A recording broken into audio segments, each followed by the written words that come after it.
Nous devons corriger une conception erronée.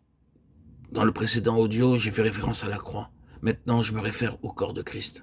Bien, le corps de Christ est une grande vérité, une grande réalité, une chose merveilleuse. Il n'y a rien à retrancher à toute la révélation de la vérité et de la doctrine du corps de Christ. Mais nous devons être très prudents, car une fausse conception du corps de l'Église, qui est son corps, peut résulter de la pensée que l'individu, dans son caractère distinctif, est annihilé et que nous fusionnons tous en une masse informe, que tout ce qui permet notre identification est dissous et que nous perdons toute personnalité dans une certaine chose appelée le corps. Or, Paul lui-même très prudemment parle de l'erreur d'une telle pensée.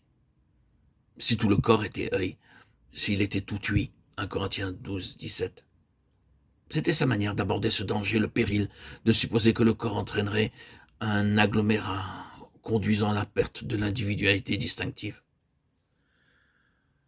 Nous devons seulement considérer nos corps dans ces deux domaines, l'intérieur et l'extérieur, et nous trouverons que dans la plus petite partie, le plus petit organe, il y a quelque chose d'absolument distinctif.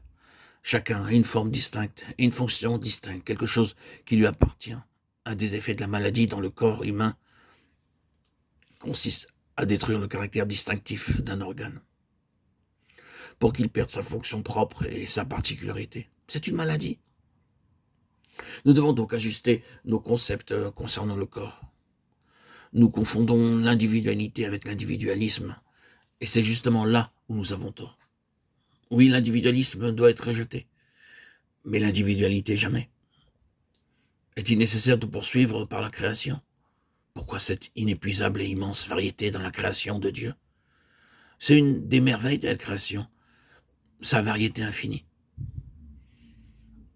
Et cependant, toute la création est interdépendante.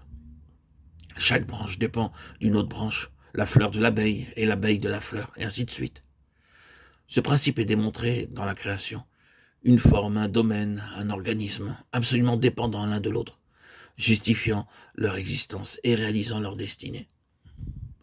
Et ce qui est vrai dans la création tout entière l'est particulièrement dans nos corps.